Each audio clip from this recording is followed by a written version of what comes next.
Hello student, मैं नितेश चौहान आज फिर आप लोगों के सामने क्लास 12 के पॉलिटिकल साइंस के चैप्टर 1 का आगे का वीडियो लेके आया हूँ।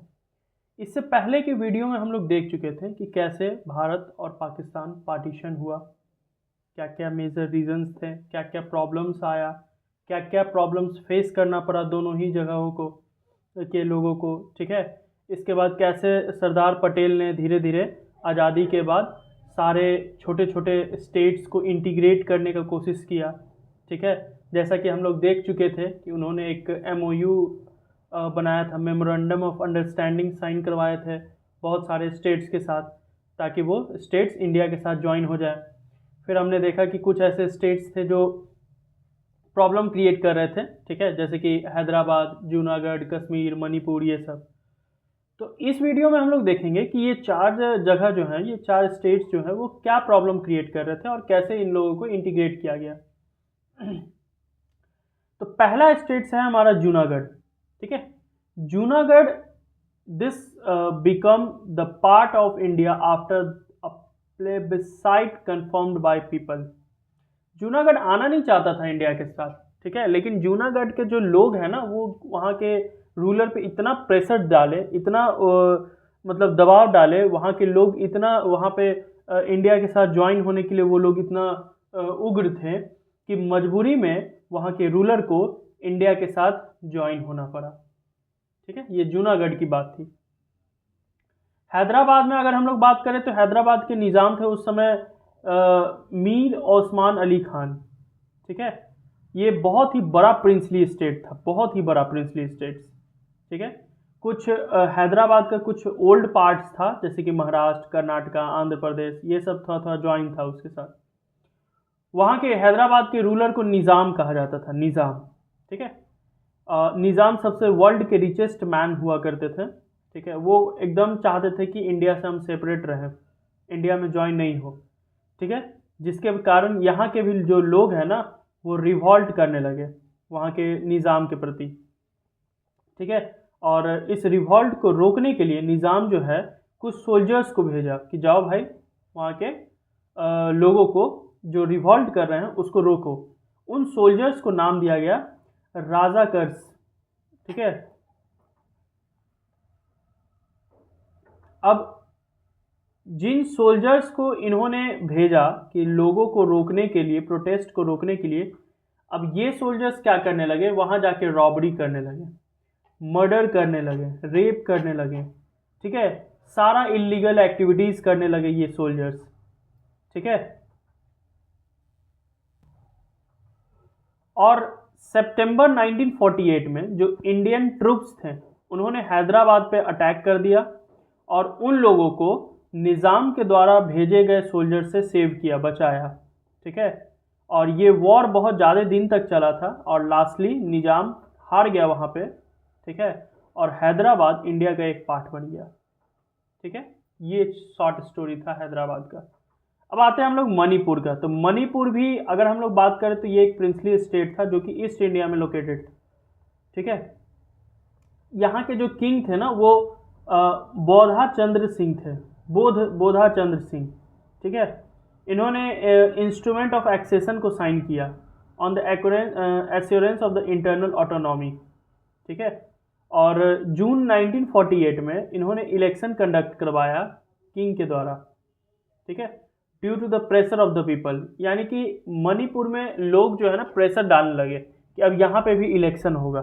ठीक है, और लोगों के प्रेशर में आकर यहाँ का जो किंग था उन्होंने 1948 में इलेक्शन करवाया। ठीक है, Congress wanted Manipur to join. Congress हमेशा से चाहता था कि मणिपुर जो है ना इंडिया को ज्वाइन कर ले। ठीक है, कंप्लीटली, पूरी तरीके से।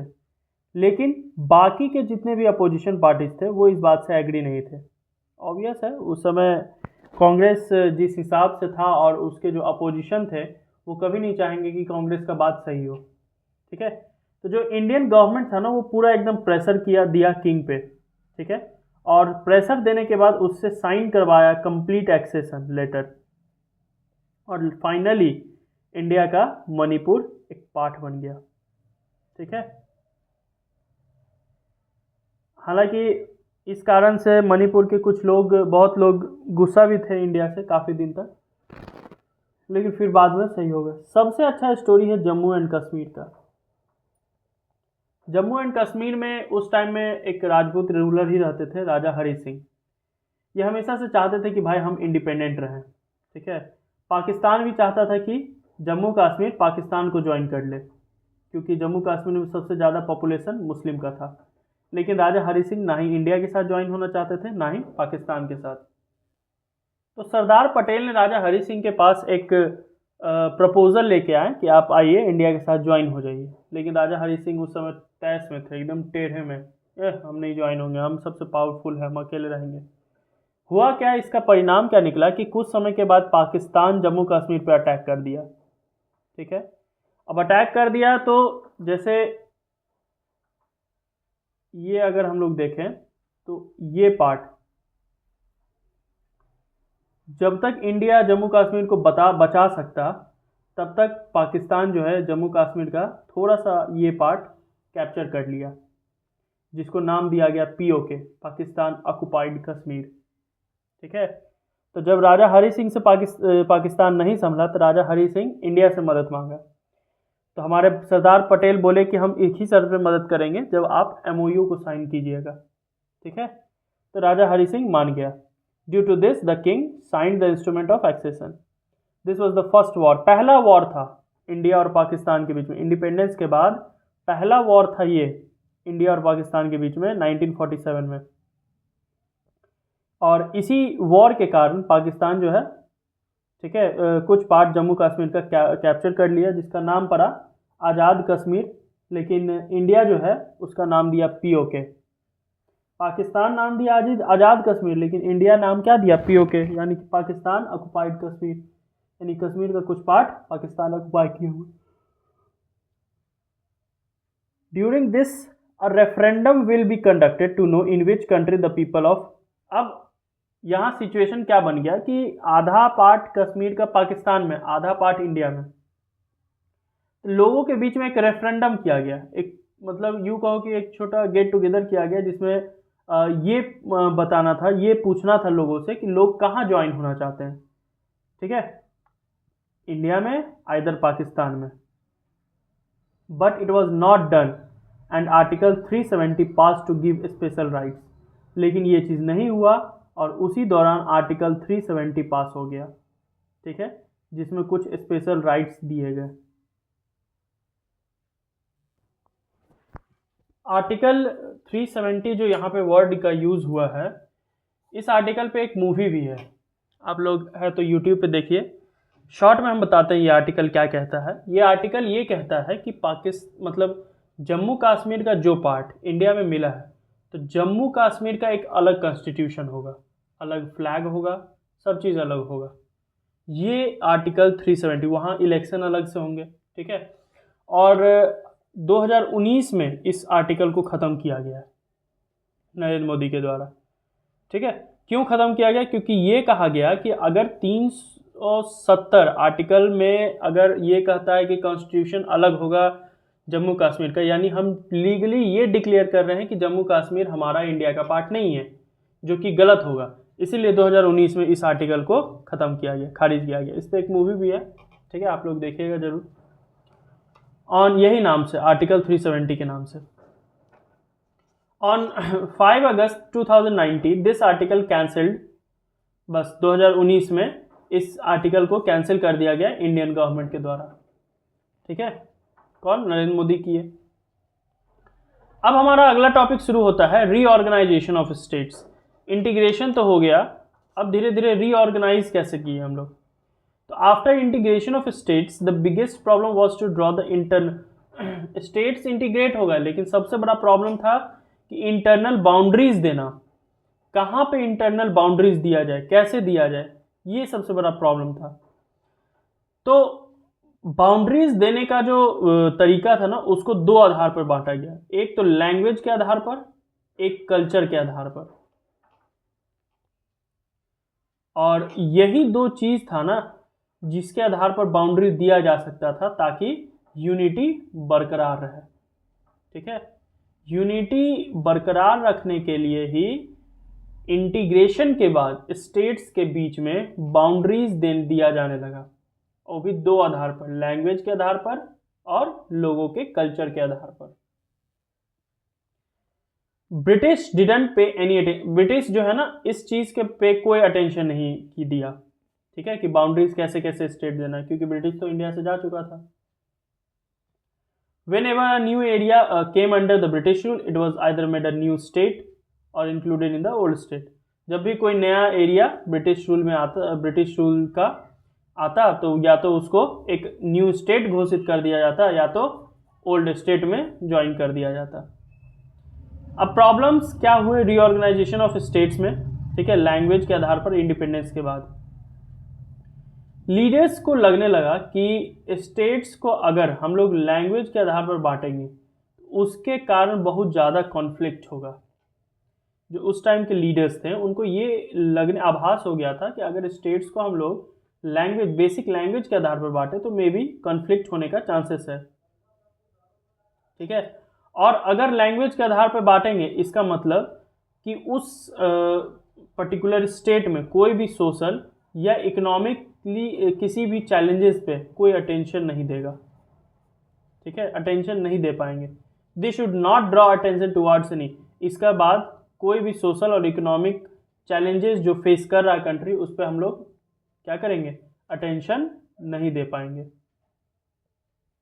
तो जो सेंट्रल लीडरशिप थे उन्होंने डिसाइड किया कि पोस्टपोन किया जाए इस मैटर को, ठीक है, जिसके कारण कई जगह पे प्रोटेस्ट भी होने लगे, ठीक है, जैसे कि तेलुगु स्पीकिंग एरियाज़ में जो कि ओल्ड मद्रास था, प्रेजेंट डे अभी तमिलनाडु में है, ठीक है, तो ये लोग थोड़ा सा प्रोटेस्ट करने लगे। अब मूवमेंट ये चल रहा था कि एक सेपरेट तेलुगु स्पीकिंग एरिया होना चाहिए, यानी मद्रास से एक अलग स्टेट सेपरेट कीजिए जिसमें सिर्फ तेलुगु बोलने वाले होंगे, दैट इज उसका नाम होगा आंध्र प्रदेश। और इसी मूवमेंट को नाम दिया गया विशालांध्रा मूवमेंट, द विशालांध्रा मूवमेंट। यानी कि ये मूवमेंट का क्या स्टार्ट किया गया कि जितने भी तेलुगु स्पीकिंग एरिया लोग हैं, ठीक है, मैं कहने का मतलब कि मद्रास से जो तेलुगु स्पीकिंग एरिया है उसको सेपरेट कीजिए और सेपरेट करके एक आंध्र प्रदेश बनाइए। इसी मूवमेंट को दिया गया नाम विशालांध्रा मूवमेंट। लेकिन ये डिमांड को रिजेक्ट कर दिया गया सेंट्रल गवर्नमेंट के द्वारा, ठीक है, क्योंकि बहुत सारे एमएलए जो हैं इस बात से रिजाइन कर दिए। अब यहाँ पे एक आते हैं कि पोती श्रीरामुलु एक कांग्रेस लीडर और veteran Gandhian died due to fast, ठीक है, इसको पास करवाने के लिए ये दोनों व्यक्ति फास्ट पे गए थे, ठीक है, और जब ये पास नहीं हुआ तो ये लोग मर गए, ठीक है, फास्ट के कारण। अब देखिए इसमें कुछ छोटा छोटा इन्फॉर्मेशन है, चैप्टर तो बेसिकली आपको वहीं पे ख़त्म हो गया।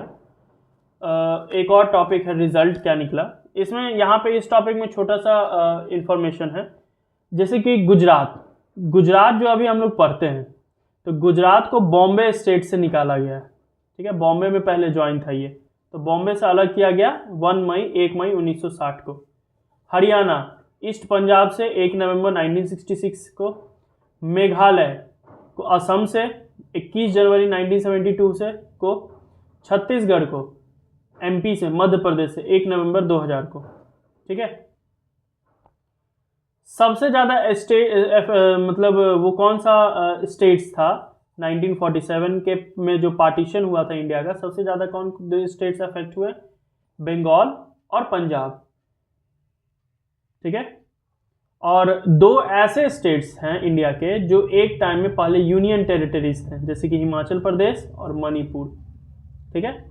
लास्ट टॉपिक है कि result of reorganisation of state, result क्या निकला। तो इस स्ट्रगल के कारण जो सेंट्रल गवर्नमेंट ने है उन्होंने स्टेट रीऑर्गेनाइजेशन कमीशन अपॉइंट किया 1973 में, और इसको दे दिया कि आप अपने किसी भी तरीके से स्टेट्स को रीऑर्गेनाइज करने का कोशिश कीजिए।